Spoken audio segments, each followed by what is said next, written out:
তাই আমি আপনাদের খিদমতে আজ আরজ করতে চাই পাঁচটা কথা। এক নম্বর, হে আমার প্রিয় ভাইরা, জীবনের উদ্দেশ্যকে সবসময় স্মরণ রাখবে। যে জীবনের উদ্দেশ্যে উত্তীর্ণ, এই মানুষটাই আসল উত্তীর্ণ। আর যে তার জীবনের উদ্দেশ্যে ব্যর্থ, সে হাজার লাইনে সফল হলেও বাস্তবে সে ব্যর্থ, এতটাই ব্যর্থ যে তার জীবনটাই যেন ব্যর্থ। কারণ জীবনের উদ্দেশ্যে সে ব্যর্থ। আনুষঙ্গিক বিষয়ে সফল, কিন্তু জীবনের মূল উদ্দেশ্যে সে ব্যর্থ। যে জীবনের মূল উদ্দেশ্যে ব্যর্থ, এই মানুষটাকে কি সফল বলা যেতে পারে? হে আমার প্রিয় ভাইরা, আমার আপনার জীবন এর উদ্দেশ্য কি? এখানেতে আলোচনার প্রয়োজন এখন নাই যে আমাদের জীবন কোনো উদ্দেশ্যে না উদ্দেশ্য ছাড়া। আমরা সবাই মনে হয় একমত যে এই জীবন কোনো উদ্দেশ্যেই সৃষ্টি হয়েছে। এখন জানার বিষয় হলো জীবনের উদ্দেশ্যটা কি। সেই উদ্দেশ্যটা জেনে জীবনকে সেই জীবনের উদ্দেশ্যে উত্তীর্ণ করা। কারণ যে জীবনের উদ্দেশ্যে উত্তীর্ণ, সেই মূলত উত্তীর্ণ, চাহে জীবনের হাজারো বিষয় সে ব্যর্থ। কিন্তু জীবনের উদ্দেশ্যে উত্তীর্ণ, তো তার জীবনটা উত্তীর্ণ। সাথে যদি আরো 2টা 10টা 100টাই সে উত্তীর্ণ হতে পারে, আল্লাহর মেহেরবানি, নুরুন আলা নূর, ওয়াহ ওয়াহ। কিন্তু মূল উদ্দেশ্যে উত্তীর্ণ হওয়ার সাথেই উত্তীর্ণ হওয়া।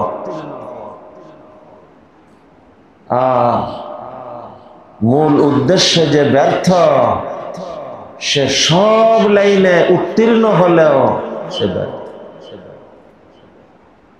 জীবনের উদ্দেশ্য কি? ভাই, আমি আপনি কি আসছি না আমাদেরকে আনা হয়েছে? তো জীবন যিনি আনছেন, জীবন যিনি দিছেন, জীবনের মালিক যিনি, জীবনের রব যিনি, জীবনের সবকিছু যিনি, সেই মাওলাই পাকের সন্তুষ্টি অর্জন করতে পারা, এটাই জীবনের লক্ষ্য।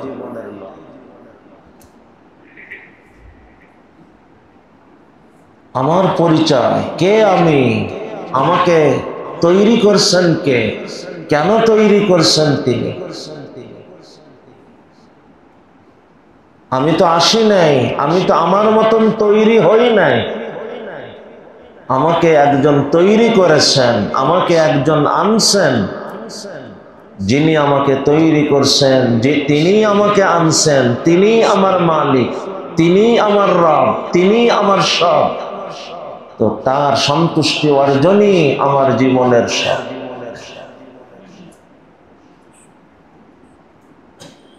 এজন্য সদস্য বুজুর রহমতুল্লাহ আলাইহির ওই কথা খুব মনে পড়ে।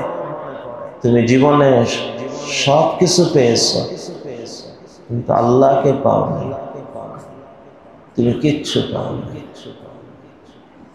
একজন মানুষ অর্থের লাইনে আগাইতে আগাইতে সারা পৃথিবীর 1 নম্বর ধনী।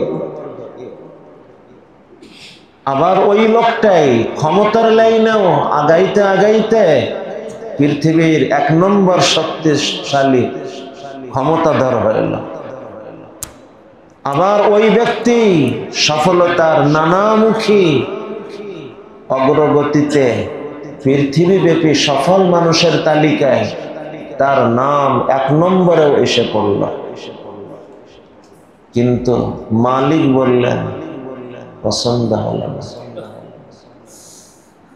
সারা দুনিয়ার মানুষের কাছে সে সফল হতে পারে, কিন্তু বাস্তবতায় সে সফল না ব্যর্থ? 2 আনা না 10 আনা? 16 আনাই ব্যর্থ।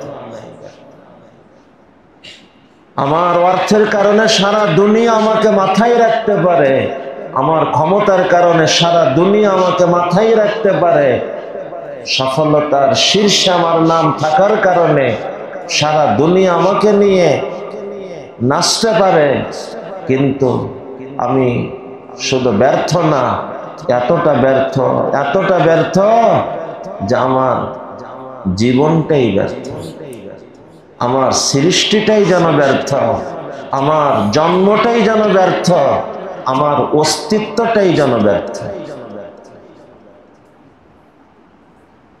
আর আমার জীবনের উদ্দেশ্যে যদি আমি উত্তীর্ণ হতে পারি, অর্থাৎ আমার মালিক যদি আমার পারে খুশি হয়ে যায়, মালিকের সন্তুষ্টি যদি আমি পেয়ে যাই, আল্লাহ আমার জীবনে আর কোনো অর্জন যদি নাও থাকে, আমি আমার জীবনে সফল 2 আনা না 10 আনা, 16 আনা,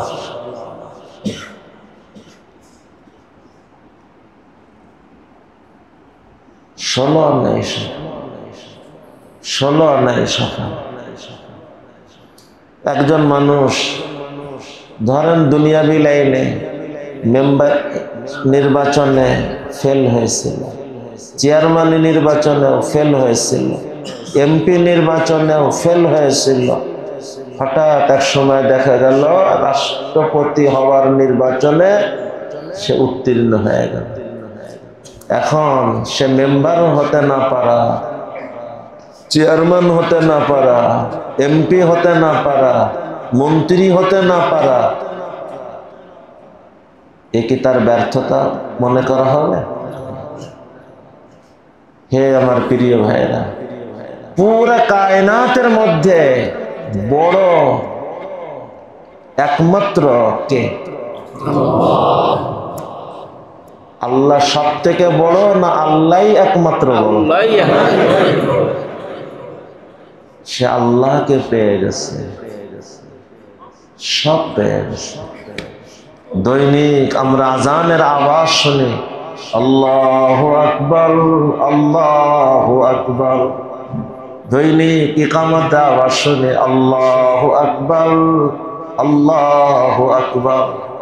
দৈনিক নামাজের আওয়াজ আসে, আল্লাহু আকবার, আল্লাহু আকবার। আল্লাহু আকবার যতবার সামনে আসে লক্ষ্য করেন আর কোন কালেমা এই পরিমাণ আছে? কেন? কারণ বড় জিনিস বুঝে নিলে ওই বড়র জন্য সবকিছু ছাড়া যায়। স্বর্ণকে বুঝতে পারলে স্বর্ণ পাওয়ার উদ্দেশ্যে রূপ ছেড়ে দেওয়া যায়। মুসলমান মনে রেখো, তোমার কাছে বড় একমাত্র আল্লাহ, একমাত্র আল্লাহ, একমাত্র আল্লাহ। আল্লাহর সামনে কিছুই বড় না, সব ছোট, তুচ্ছ, নগণ্য। অর্থ কি বলবে? সারা দুনিয়ার অর্থ মাওলার সামনে কিচ্ছু না। ক্ষমতা কি বলবে? সারা পৃথিবীর রাজত্ব আল্লাহকে পাওয়ার সামনে কিচ্ছু না।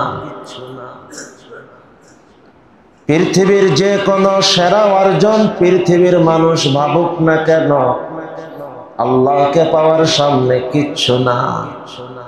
এ কথাই কোরআন বলে, ওয়ারিজওয়ানুম মিনাল্লাহি আকবার, ওয়ারিজওয়ানুম মিনাল্লাহি আকবার, ওয়ারিজওয়ানুম মিনাল্লাহি আকবার। সমস্ত মুফাসসিরিন এখানে বলে রিজওয়ানুন তানবিন তানকিরের জন্য, আল্লাহর সামান্যতম সন্তুষ্টি, এটা বড় সেরা সবকিছু থেকে। এর সামনে তুমি কি আনবে? সুযোগই নেই।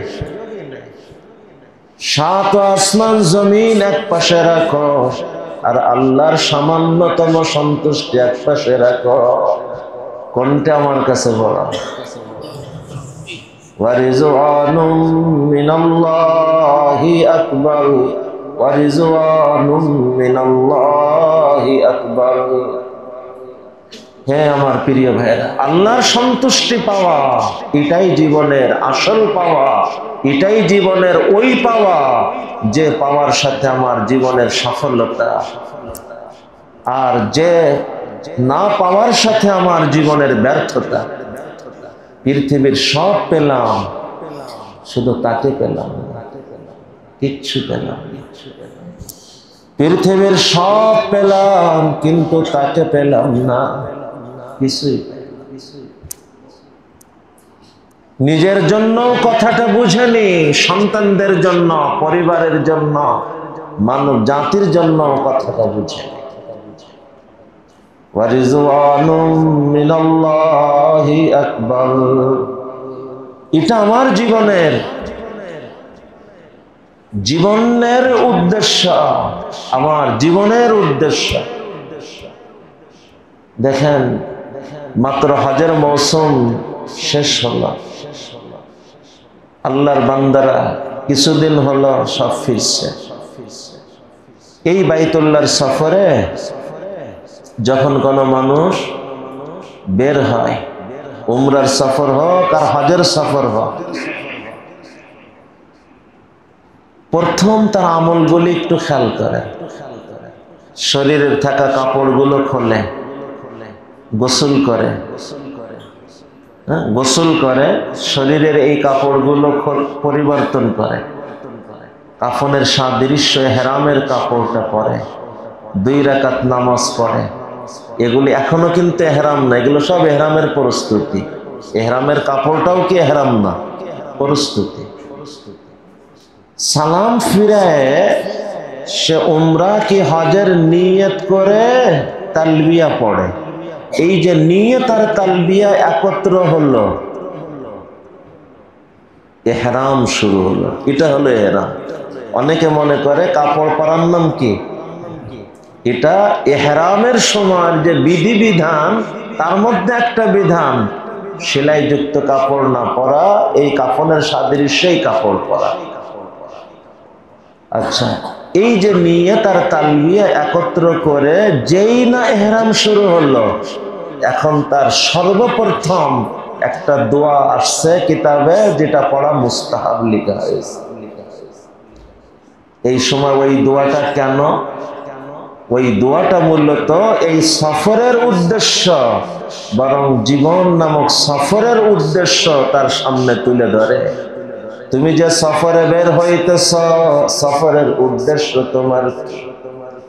বরং তোমার জীবন নামক সফরের উদ্দেশ্য কি স্মরণ রেখে সেই দোয়াটা হলো ওই দোয়া, যে দোয়াটা আমি মাত্র পড়লাম খুতবার পরে।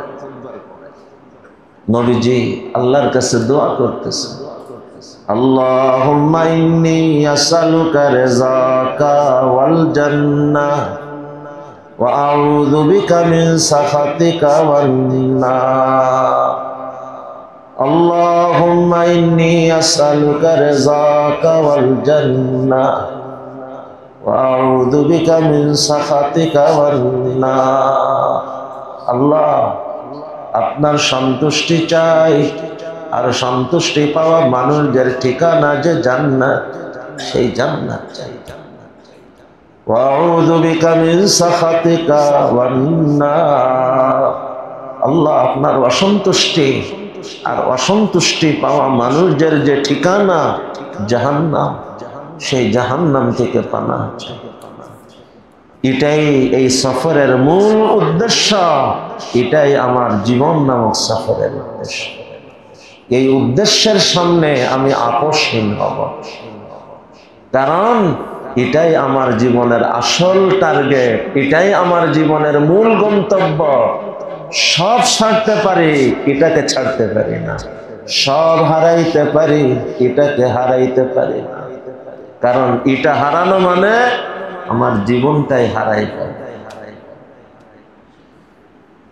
আল্লাহ, এটা হারানো মানে জীবনই হারানো। হে আমার প্রিয় ভাইরা, আল্লাহ সন্তুষ্টি পাওয়া এটাই জীবনের আসল। এর সামনে যা আসে সব কিছুকে ত্যাগ করতে তৈরি থাকে। হ্যাঁ, আল্লাহর সন্তুষ্টির মুখোমুখি না হয়ে দুনিয়ার হাজার অর্জন যদি হয়ে যায়, আলহামদুলিল্লাহ। সম্পদ মিলছে, আলহামদুলিল্লাহ। সম্মান মিলছে, আলহামদুলিল্লাহ। বন্ধু মিলছে, আলহামদুলিল্লাহ। যা মিলছে, আলহামদুলিল্লাহ, যদি আল্লাহর মুখোমুখি না। আর আল্লাহর মুখোমুখি হলে সব আমার কাছে তুচ্ছ, নগণ্য, এমনকি আমার জীবনটাও নগণ্য। আল্লাহ, ঘটনা মনে পড়ছে, আল্লাহ যখন কারোর কাছে বড় হয় তখন তার কাছে সবকিছু সহজ। অনেক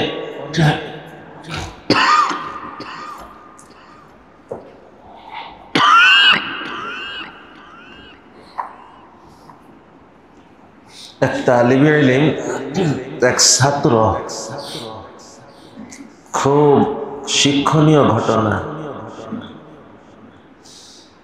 এক ছাত্র পরীক্ষার হলে বসছে, উত্তর লিখতেছে। হঠাৎ প্রশ্নের একটা অংশ উত্তর বেরেন থেকে সরে গেছে, মনেই পড়ে না। ছেলে নিয়ে প্রশ্নের কাগজটা হাতে নিয়ে দুরূদ শরীফ পড়তেছে, যদি আল্লাহ মনে করায়। আল্লাহর কি কুদরত, বরং বলেন আল্লাহর কি পরীক্ষা। ঠিক ওই সময় পাশে দুইজন ছাত্র, একজন তার সাথীকে প্রশ্নের এই অংশটা জিজ্ঞাইতেছে, ভাইয়া এর উত্তর কি? এটা অন্যায়। অনেক সময় পরীক্ষার্থীরা করে থাকে, কিন্তু এটা গুনাহ।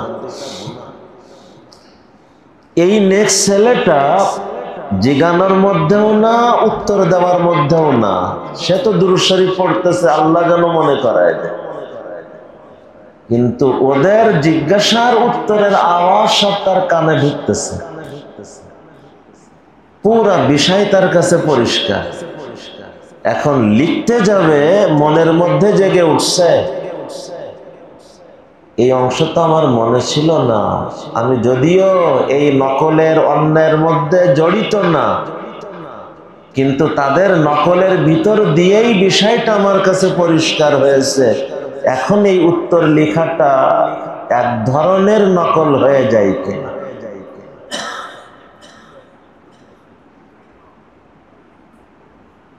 এই কথা মনে আসার সাথে সাথে ওই অংশের উত্তর না দিয়ে পরবর্তী অংশের উত্তর লিখতে শুরু করছে। আমরা তো সবাই কম বেশ পড়ছি, মাদ্রাসায় হোক আর স্কুল কলেজে হোক। ছাত্র তার ছাত্র জীবনে একটু নম্বর ভালো করতে পারা তার কাছে কত বড় পাওয়া। আজকে উত্তর সব পরিষ্কার হয়ে যাওয়া সত্ত্বেও উত্তর না লিখে আগানো মানে নিজ হাতে নিজের নম্বর কমায় দেওয়া। বলেন তো, নম্বর তো এখানে কমছে, কিন্তু আসল জায়গায় তার নম্বর কমছে না বাড়ছে? জীবনের নম্বর বেড়ে গেছে, জীবনের নম্বর বেড়ে গেছে। আমি এমন লোককেও জানি, কোন প্রতিষ্ঠানে চাকরি করে, কোন ফ্যাক্টরিতে চাকরি করে।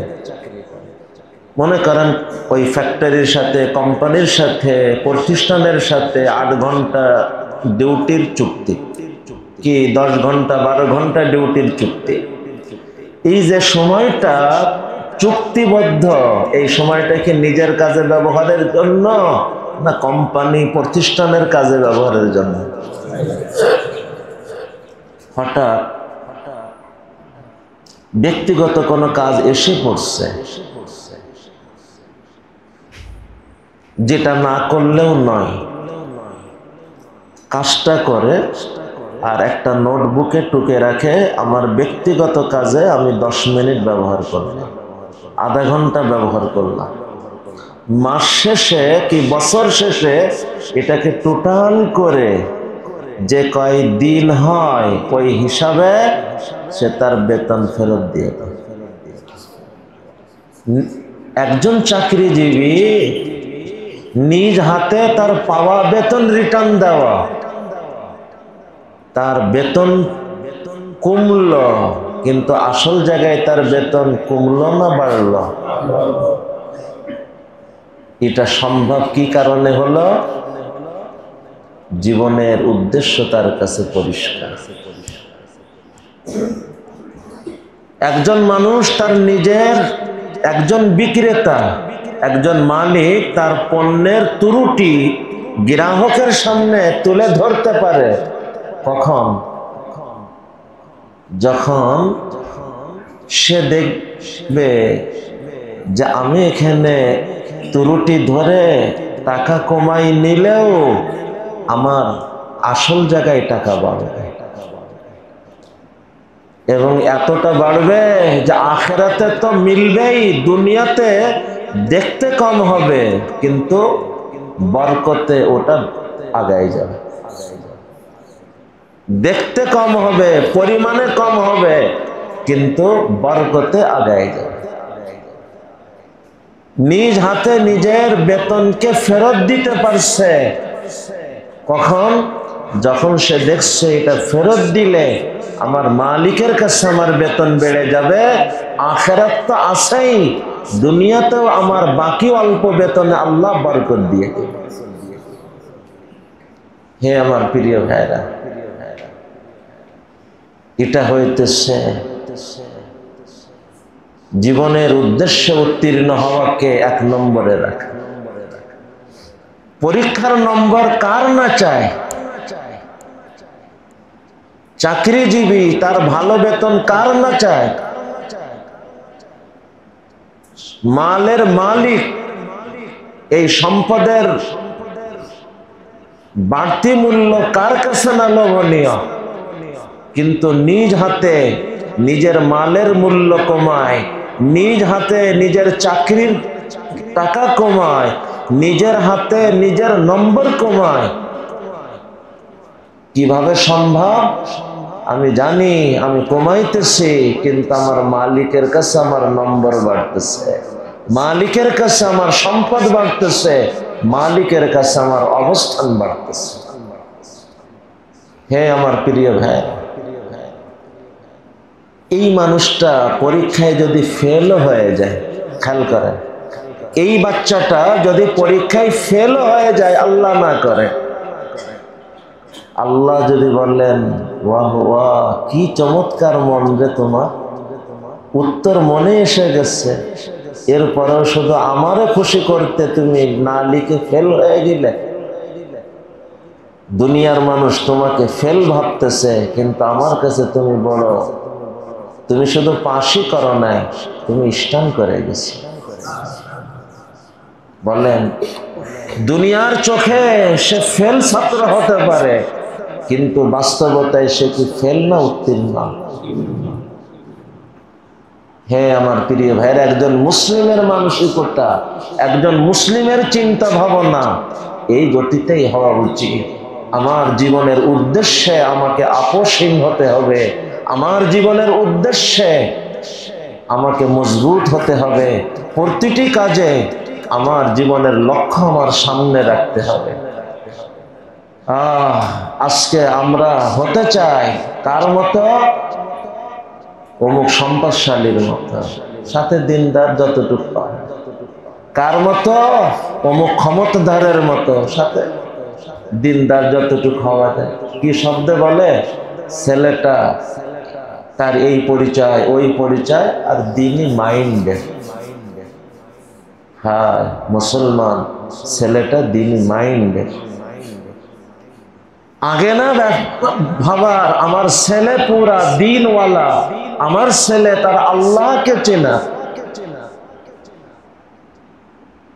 নিজের জন্য বুঝেনি, সন্তানের জন্য বুঝে। সন্তানকে পৃথিবীর সেরা সম্পদ আল্লাহ সন্তান বানায় দিলাম, কিন্তু জীবনের উদ্দেশ্যে তাকে উত্তীর্ণ করাইলাম না। আমি একজন ব্যর্থ বাবা। আমার সন্তানকে দুনিয়ার চোখে সফলতায় আগাইতে আগাইতে দুনিয়াব্যাপী সফল মানুষের তালিকায় শীর্ষেও এনে দিলাম, কিন্তু সে তার জীবনের উদ্দেশ্যে উত্তীর্ণ হলো না। আমি সফল বাবা না, আমি ব্যর্থ বাবা। আমি সফল বাবা না, আমি ব্যর্থ বাবা। 2 আনা ব্যর্থ না, 10 আনা ব্যর্থ না, 16 আনা ব্যর্থ বাবা। আমার বাবার নাম হওয়াটাও উচিত না। আমার জীবন ব্যর্থ, আমার পরিবার ব্যর্থ, আমার সন্তান ব্যর্থ, কারণ আমি আমার জীবনের মূল পরিচয়টাই জানতে পারি না, জীবনের গন্তব্যটাই জানতে পারি না, জীবনের গন্তব্যই উত্তীর্ণ হতে পারি না।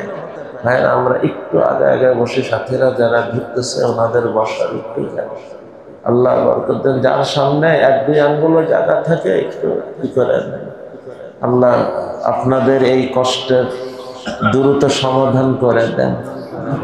আর কষ্ট করে যে জায়গা সাথীদের জন্য ছাড়তেছেন, আল্লাহর বিনিময়ে জান্নাতের জায়গা দান করেন। জি ভাইরা, জীবনের উদ্দেশ্যে উত্তীর্ণ হওয়া, জীবনের উদ্দেশ্যে উত্তীর্ণ হওয়া।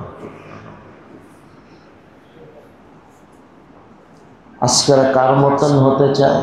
যারা একটু দিনদার। খেয়াল করেন, আজীব শতকরা যেন 99 জনের অবস্থাই এমন, আল্লাহ হেফাজত করে কি তার থেকেও বেশি একটু দিনদার হলে অমুক দিনদারের মতন। কোন দিনদারের মতন? যাকে হাজার হাজার মানুষ চেনে, যাকে লক্ষ লক্ষ মানুষ চেনে, যাকে কোটি কোটি মানুষ চেনে, সারা দুনিয়ার কাছে যে পরিচিত। ছেলে কার মতন বানাবে? অমুক প্রসিদ্ধ ব্যক্তির মতো। কোন লাইনে প্রসিদ্ধ? হয়তো দাওয়াতের লাইনে প্রসিদ্ধ, হয়তো অন্য কোন লাইনে প্রসিদ্ধ।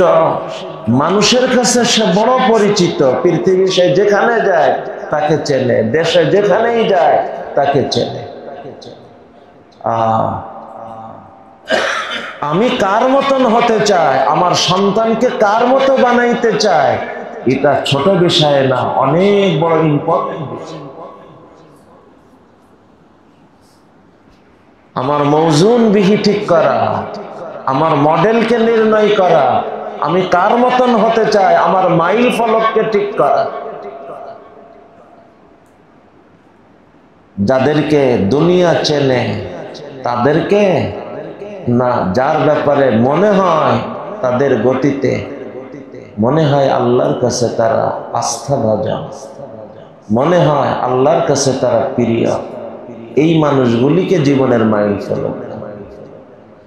কোরআন ও হাদিসে কোথাও আসে নাই প্রসিদ্ধির ভিত্তিতে, পরিচিতির ভিত্তিতে কোন দিনদারকে তুমি তোমার জীবনের মাইল ফলক বানাও। কোরআন দৈনিক আমাদেরকে এই তথ্যটা একবার না ডর্জন ডর্জন বার সামনে আনছে। খেয়াল করছি কখন? দৈনিক যতবার নামাজ পড়ছি, প্রত্যেক নামাজে সূরা ফাতিহা সামনে আসে না? নিজে তেলাওয়াত করি না ইমাম সাহেব তেলাওয়াত করে? প্রত্যেক দিন সূরা ফাতিহা যতবার তেলাওয়াত হইতেছে প্রত্যেকবার সামনে আসতেছে তোমার জীবনের মাইল ফলক কে হবে। সিরাতাল্লাযীনা আন'আমতা আলাইহিম, সিরাতাল্লাযীনা আন'আমতা আলাইহিম, সিরাতাল্লাযীনা আন'আমতা আলাইহিম। তুমি কার মতন হতে চাও কোরআন তোমাকে জানাইতেছে। তুমি কার মতন তোমার সন্তানকে বানাইতে চাও কোরআন আমাকে জানাইতেছে। তোমার মাইল ফলক হবে সিরাতাল্লাযীনা আন'আমতা আলাইহিম। সেই আন'আমতা আলাইহিম কারা?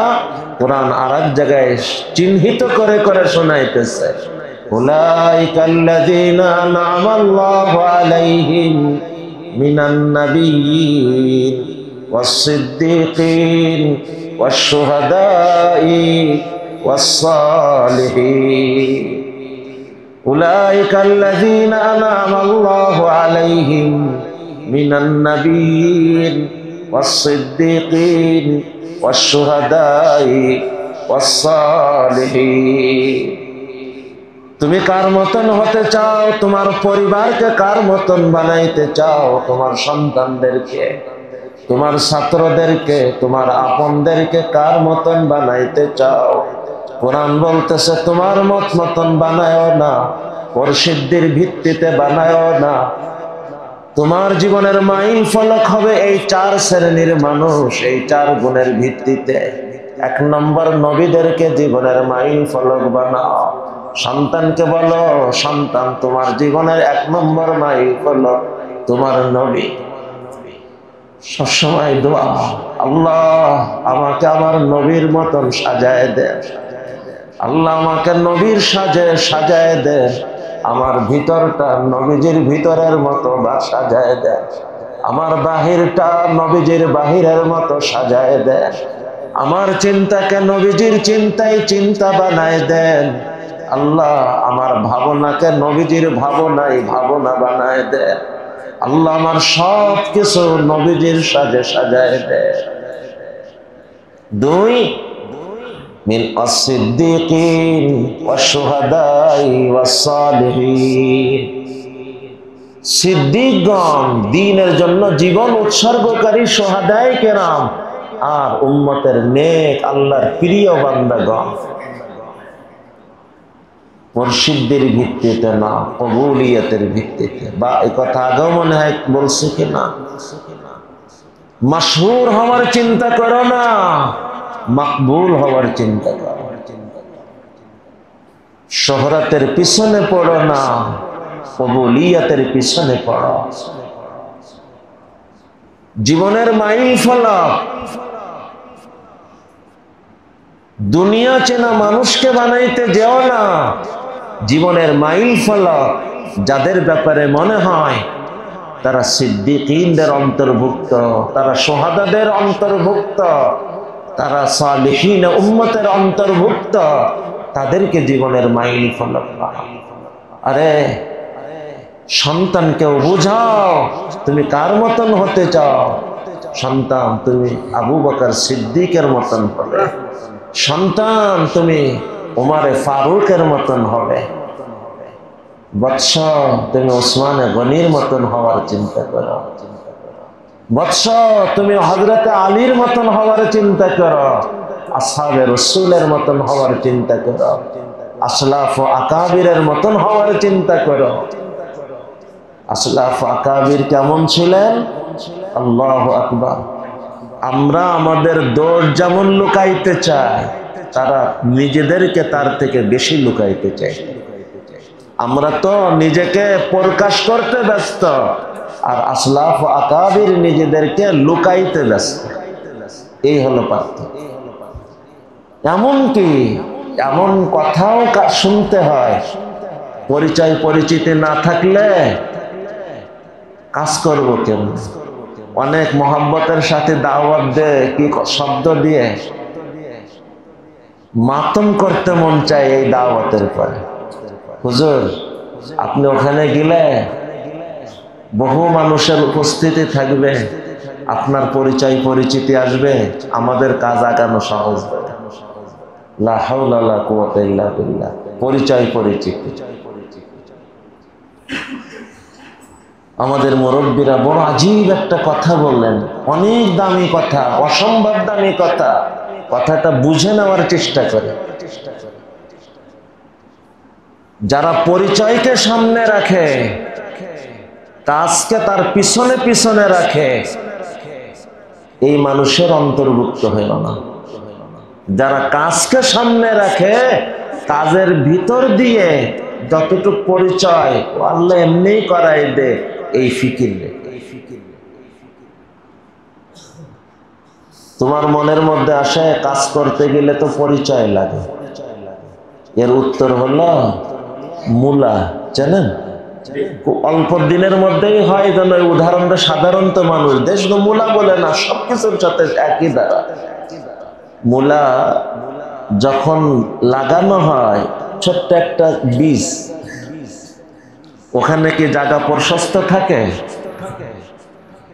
কিন্তু মূলাটা যখন বড় হতে থাকে তার প্রয়োজন পরিমাণ জায়গা প্রশস্ত হতে থাকে। ছোট্ট একটা গাছ আপনি লাগাইলেন, একটা শিশু গাছ, মেহগনি গাছ, যে কোনো একটা গাছ, তো ছোট্ট চারাটা যখন লাগান ওর চারিপাশে কি ওই পরিমাণ জায়গা খুঁজে রাখেন যে পরিমাণ আগামীতে ওর প্রয়োজন হবে? যতটুক না হলে নয়, অতটুকির মধ্যে এমনকি ওটাকে রেখে চারিদিক দিয়ে আবার দাবাই দেন, যাতে করে মাটি ভালোভাবে ওর সাথে লেগে থাকে। অতিরিক্ত একটা সুই পরিমাণ জায়গা, চুল পরিমাণ জায়গা যেন অতিরিক্ত ফাঁকা না থাকে। লাভ কি হয়? গাছটা বেঁচে যায়।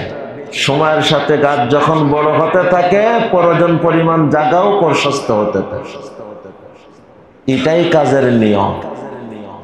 আচ্ছা ভাবেন তো, এই গাছটা লাগানোর সময় যদি কোনো ব্যক্তি ভাবে কালকে তো এই গাছটা চারিদিকে মিলে হয়তো 10 ফুট হবে, তো এখনই আমি তার চারিপাশে 10 ফুট জায়গা করে মাঝখানে গাছটা কোনোভাবে রেখে দিই। এইভাবে যদি কালকে তার জন্য চারিপাশে 2 ফুট লাগবে, চারিপাশে 2 ইঞ্চি লাগবে, চারিদিকে 5 ফুট লাগবে, 5 ইঞ্চি লাগবে, এই জায়গা যদি আমি আগেই তার জন্য তৈরি করে রেখে মাঝখানে ওই চারাটা, দানাটা, বীজটা রাখি, গাছটা কি হবে না মরে পচে শেষ হয়ে যাবে? যে তার কাজের থেকে তার আগামীতে যা প্রয়োজন হবে ওই পরিমাণ পরিচয় আগেই করে রাখতে চায়, আশঙ্কা, উজুব, কিবির, এই ধরনের যে কোনো ফিতনার ভিতর দিয়ে এক সময় তার জীবন পচে গলে শেষ হয়ে যাবে। পরিচয় জীবনের মূল বানায় না, এটা চাওয়ারই বিষয় না, এটা ভাবারই বিষয় না। কাজ করো, কাজের ভিতর দিয়ে যতটুক প্রয়োজন পরিচয় আসতে থাকবে, আসতে থাকবে। এবং যখন এটা কবুল হবে, আপনি আমি মারা যাব, আল্লাহ পরিচয় কাজের সাথে বাড়াইতে বাড়াইতে সারা দুনিয়াতে পৌঁছাইবে। হযরত মাওলানা ইলিয়াস সাহেব রহমতুল্লাহ আলাইহির পরিচয় পৃথিবীর কোন দেশে নাই, দাওয়াত ও তাবলীগের বরকতে। কিন্তু উনি যতদিন হায়াতে, উনার মৃত্যু পর্যন্ত পৃথিবীর কয়জন উনারে চেনে?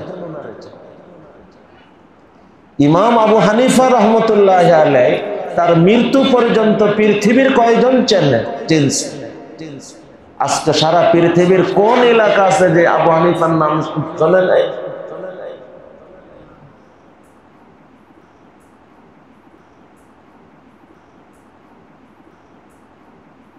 মানুষদেরকে জীবনের মাইল ফলক বানায়, সন্তানকে তাদেরকে চিনায়, তাদেরকে মাইল ফলক বানাইতে উৎসাহিত করি। সন্তান, তোমার জীবনের মাইল ফলক, আমার জীবনের মাইল ফলক, আমার পরিবারের জীবনের মাইল ফলক নবীদেরকে বানায়, সাহাবায়ে কেরামকে বানায়। ওই খায়রুল কুরুন, বিশেষভাবে সাহাবায়ে কেরাম, তাবিঈন, তাবে তাবিঈনের ওই জামানা, যে জামানার ব্যাপারে নবীজি সাল্লাল্লাহু আলাইহি ওয়াসাল্লাম কিয়ামত পর্যন্ত পুরো সময়ের মধ্যে সর্বসেরা সময় হিসেবে জানিয়ে দিয়েছেন। সেই সময়ের মধ্যে যাদের ব্যাপারে মনে হয় বিশেষভাবে আল্লাহর প্রিয় মানুষ, সাহাবায়ে কেরাম তো সবই এমন মানুষ, আল্লাহ জীবনের যে লক্ষ্য এত সময় বললাম, আল্লাহর সন্তুষ্টি পাওয়া।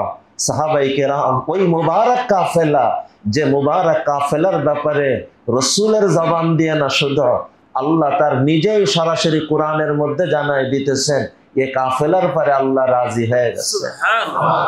রাদিয়াল্লাহু আনহুম, রাদিয়াল্লাহু আনহুম ওয়া রাদু আন। আল্লাহ তাদের পরে রাজি, তারাও আল্লাহর পরে রাজি। এর থেকে বড় সার্টিফিকেট কি? আল্লাহ তাদের পরে রাজি মানে প্রতিটি সাহাবা তাদের জীবনের উদ্দেশ্যে উত্তীর্ণ, এতটা উত্তীর্ণ যে 16 আনাই উত্তীর্ণ। কারণ প্রতিটি সাহাবা জীবনের উদ্দেশ্যে উত্তীর্ণ। আর এই সার্টিফিকেট কোরআন শোনায় দিতেছে রাদিয়াল্লাহু আনহু।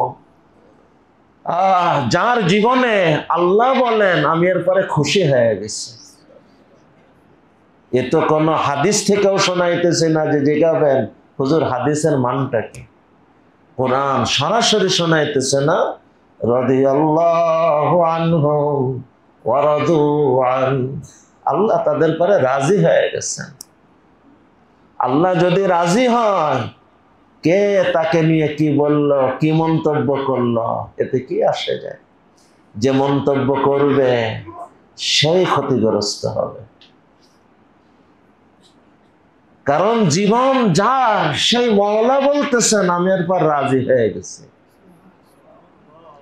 ওই ছাত্র যে নিজ হাতে নিজের নম্বর কমায় না লেখার কারণে হয়তো ফেল হয়ে গেল, পরিবার তাকে বলতেছে তুই ফেল হয়ে গেছিস, সাথী ভাইয়েরা বলতেছে তুই ফেল ছাত্র, উস্তাদ বলতেছে তুই ফেল হয়ে গেলি, প্রতিষ্ঠান বলতেছে তুমি ফেল হয়ে গেছ।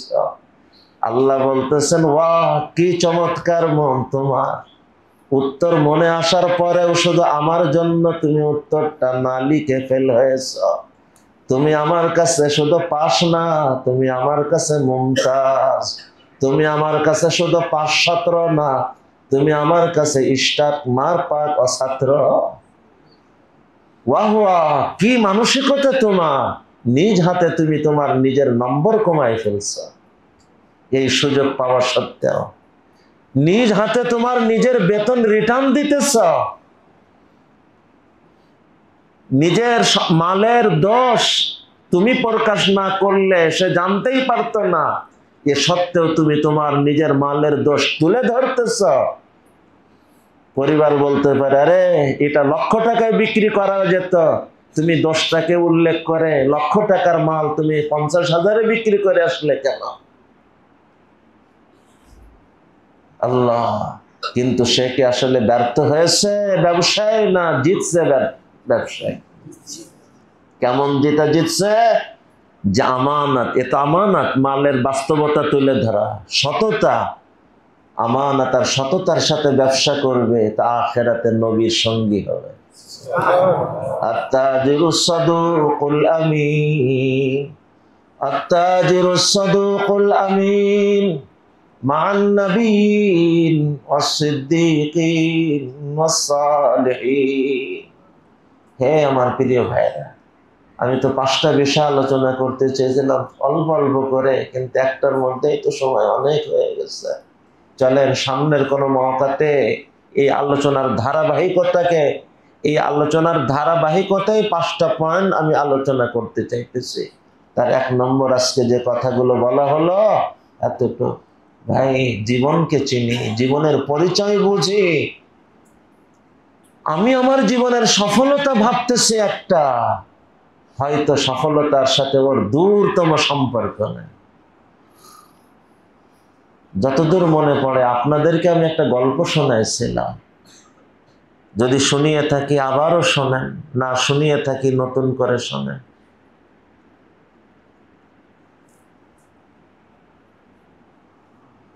একজন গ্রাম্য সাধারণ মানুষ, নিহায়াত গরিব, জুতা কেনারও কিচ্ছু নাই, খালি পায়ে থাকে। একদিন বের হয়েছে তো জঙ্গলে একটা সুন্দর পাথর তার সামনে পড়ছে। পাথরটা দেখে মনে হয়েছে সারাদিন খালি পায়ে কাজ করি, সন্ধ্যায় ঘরে ওঠার সময় পা ধুয়ে যখন ঘরে উঠি তো ওখানে তো মাটি থাকে, এই পাথরটা ওখানে রেখে এরপরে পা ধুয়ে যদি ঘরে উঠি তা একটা সুন্দর হবে এটা।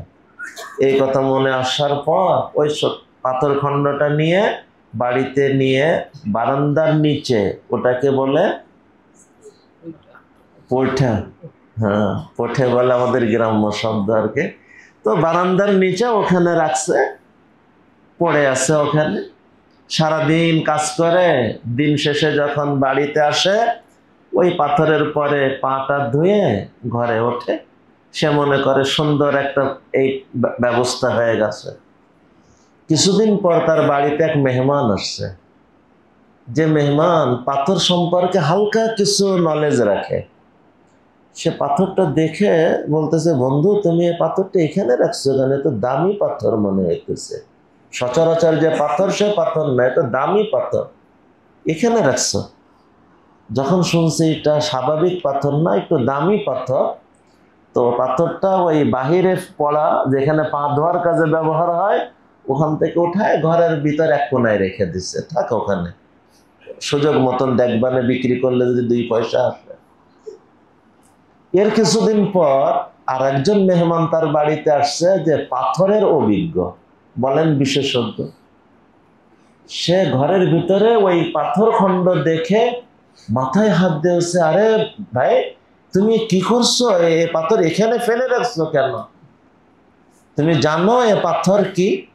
এ তো স্বর্ণের থেকেও দামি, হীরা ডায়মন্ড তৈরি করা হয় যে পাথর থেকে, সেই পাথরের পাথর, এ তো স্বর্ণের থেকেও দামি। এই কথা শোনার সাথে কি বলে, স্বর্ণের থেকে দামি হীরা ডায়মন্ড তৈরি হয় যে পাথর থেকে, সেই পাথরের পাথর। এই কথা শোনার পরে ওখান থেকে উঠায় বাক্সের ভিতরে ঢুকায় তালা মেরে রেখে সবসময় নজরদারি পাহারাদারির ব্যবস্থা করছে। আচ্ছা, পাথর কি পাল্টে পাল্টে গেছে নাকি একই পাথর? যখন পরিচয় ছিল না তখন পা ধোয়ার কাজে ব্যবহার করছে, আর মনে করতেছে আমি সঠিক ব্যবহার করতেছি।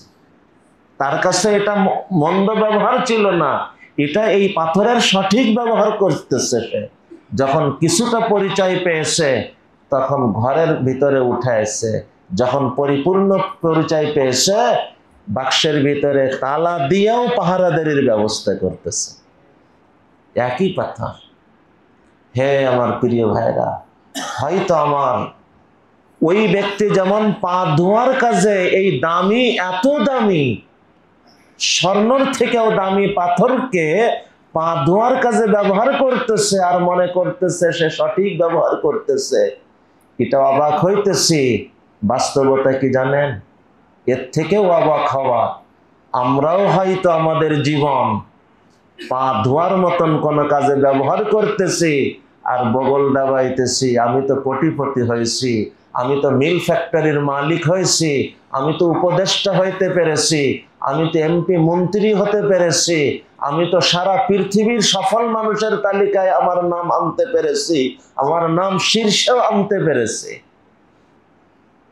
এই সব প্রাপ্তির পরে যে খুশি আর মনে করতেছে আমার জীবনকে আমি সঠিক ব্যবহার করছি, তার এই খুশি হওয়া, তার এই সফলতা, তার এই অর্জন ওই পাথরকে পা ধোয়ার কাজে ব্যবহার করে ওই ব্যক্তিটা যেমন খুশি ছিল, সেই খুশির ধারারই খুশি, এর থেকে ব্যতিক্রম কিচ্ছু না। জীবনের পরিচয় জানি, এই জীবন আজকে আমার পুরো জীবন দিয়ে আমি কতটুকু অর্জন করতে পারি। ঢাকার মতন এই জায়গায় যদি কেউ 100 বিঘা জমিনের মালিক হয়, সে নিজেরে কিভাবে, কতটা সব। বুখারীর হাদিস সম্ভবত রেওয়ায়াত যতটুকু বেরেনে আসে, জান্নাতে একটা লাঠি রাখা পরিমাণ জায়গার মূল্য এই ঢাকার জমিনের 100 বিঘা না। নবীজি সাল্লাল্লাহু আলাইহি সাল্লাম বলেন পুরা দুনিয়ার থেকেও বেশি দামি। জান্নাতের একটা লাঠি বলতে আবার মনে করেন না যে বিশাল লাঠি, লম্বা ঘোড়া চালানোর যে লাঠি ধরেন, এই যে একটা লাঠি, এইটা রাখলে যতটুক জায়গায় নিচে আসবে এতটুক জায়গা জান্নাতের মূল্য পুরা দুনিয়ার থেকেও বেশি। এমন দামি জান্নাতে 100 বিঘা না, এক বাংলাদেশ সমপরিমাণ না, এক মহাদেশ সমপরিমাণ না, দুনিয়া সমপরিমাণ না, সর্বনিম্ন জান্নাতি যে হবে এই দুনিয়ার থেকেও কমপক্ষে এইরকম দামি জান্নাতের 10 দুনিয়া পরিমাণ জান্নাতের মালিক হবে। যার জীবনের এত বড় সম্ভাবনা, সে 100 বিঘা জমিনের মালিক হয়ে বগল বাজায়, সে 2-10টা মিল ফ্যাক্টরির মালিক হয়ে নিজেকে সফল ভাবে। আরে এর সাথে সফলতার কি সম্পর্ক? এ তো আমার জীবন চলার মধ্যে স্টেশনে নামছি, স্টেশনে 2 মিনিট একটু ভালো জায়গায় বসলাম, আলহামদুলিল্লাহ। ভালো জায়গা মিলল না, 2 মিনিট পরে চলে যাব, চলো একরকম হয়ে গেল। এর সাথে আমার সফলতার কি সম্পর্ক? জীবনের পরিচয় জানি, আল্লাহর কাছে দোয়া করি, আল্লাহুম্মা ইন্নী আসআলুকা রিযাকা ওয়াল জান্নাহ ওয়া আউযু বিকা মিন সাখাতিকা ওয়ান নার।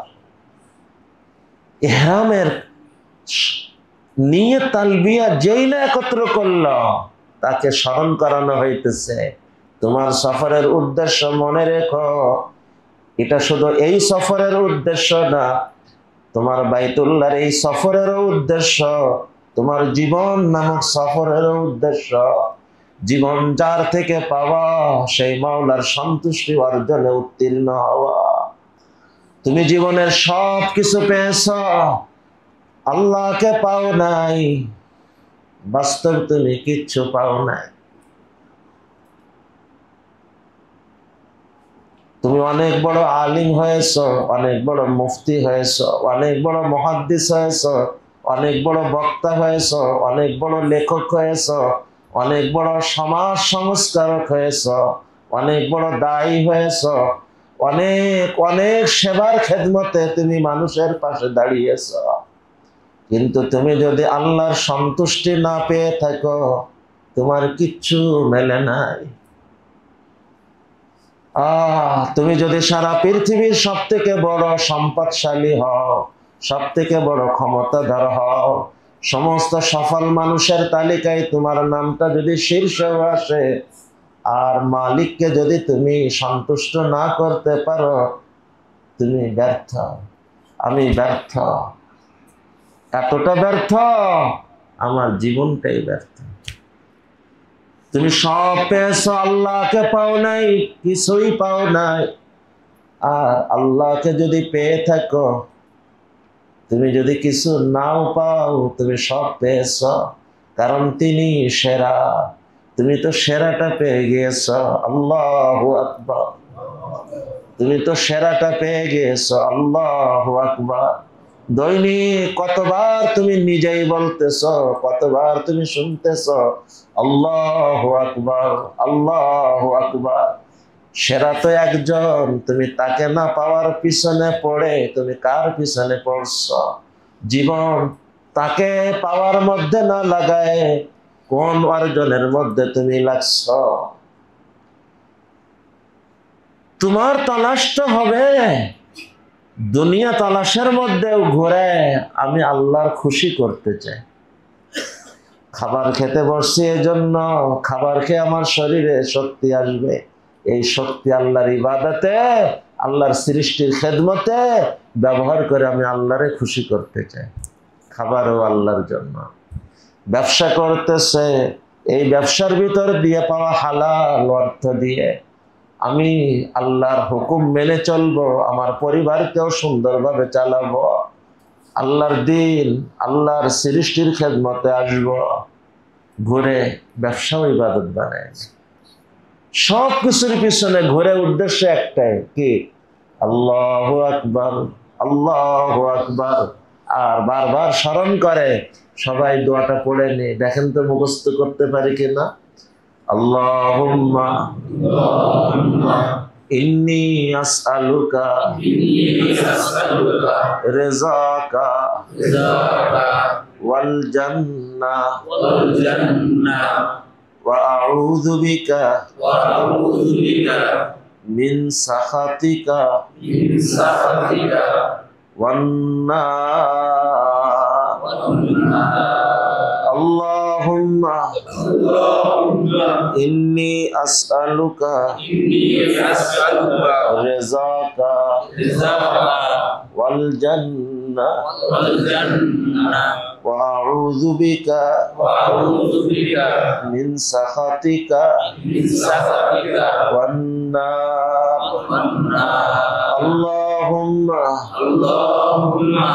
ইন্নী আসআলুকা রিযাকা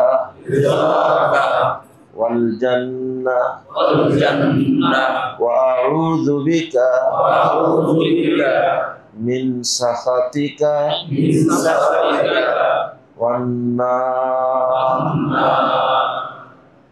কমপক্ষে অর্থটা তো মুখস্থ করতে পারে সহজ। আল্লাহ আপনার সন্তুষ্টি চায়, আর সন্তুষ্টি পাওয়া মানুষদের যে ঠিকানা জান্নাত হবে, সেই জান্নাত চায়। আর আপনার অসন্তুষ্টি থেকে আল্লাহ পানাহ চায়, আর সেই অসন্তুষ্টি পাওয়া মানুষদের ঠিকানা যে জাহান্নাম হবে, সেই জাহান্নাম থেকে পানাহ চায়। আল্লাহ আমাদের সবাইকে কবুল করেন। ভাই, জ্ঞান যদি আমাকে শুধু পক্ষে ভাবাইতে শেখায়, তাহলে বুঝতে হবে এই জ্ঞান ওই জ্ঞান যে জ্ঞান থেকে নবীজি আল্লাহর কাছে পানাহ চাইতেন। আল্লাহুম্মা ইন্নী আউযু বিকা মিন ইলমিন লা ইয়ানফা। আর জ্ঞান যদি আমাকে সাবধান হতে শেখায়, তাহলে বুঝতে হবে এই জ্ঞান ওই জ্ঞান যে জ্ঞান নবীজি আল্লাহর কাছে সবসময় চাইতেন।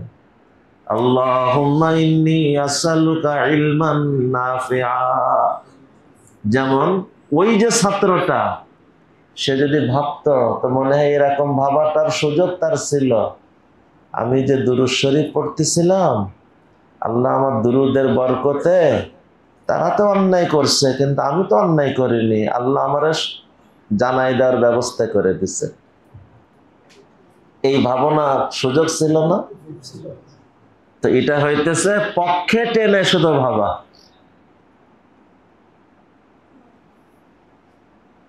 আর জ্ঞান যদি আমাকে সাবধান হতে শেখায়, যে আমি তো নকলের মধ্যে না, কিন্তু তাদের নকলের ভিতর দিয়েই আমার কাছে পরিষ্কার হয়েছে, এটাও এক ধরনের নকল হয়ে যায় কিনা, এটা হইতেছে আমার ওই জ্ঞান যে জ্ঞান আমাকে পাওয়ার জন্য নবীজি আল্লাহর কাছে দোয়া করতেন, আল্লাহুম্মা ইন্নী আসআলুকা ইলমান নাফিআ। আল্লাহ আমাদের সবাইকে সেই ইলমে নাফে উপকারী জ্ঞান দান করেন, যে জ্ঞান আমাকে সবসময় সাবধান হতে শেখায়। আর আল্লাহ ওই জ্ঞান থেকে আমাদের সবাইকে হেফাজত করে, যে জ্ঞান আমাকে শুধু পক্ষে ভাবতে শেখায়। সবাই দুরূদ শরীফ পড়ি। আল্লাহুম্মা সাল্লি আলা সাইয়্যিদিনা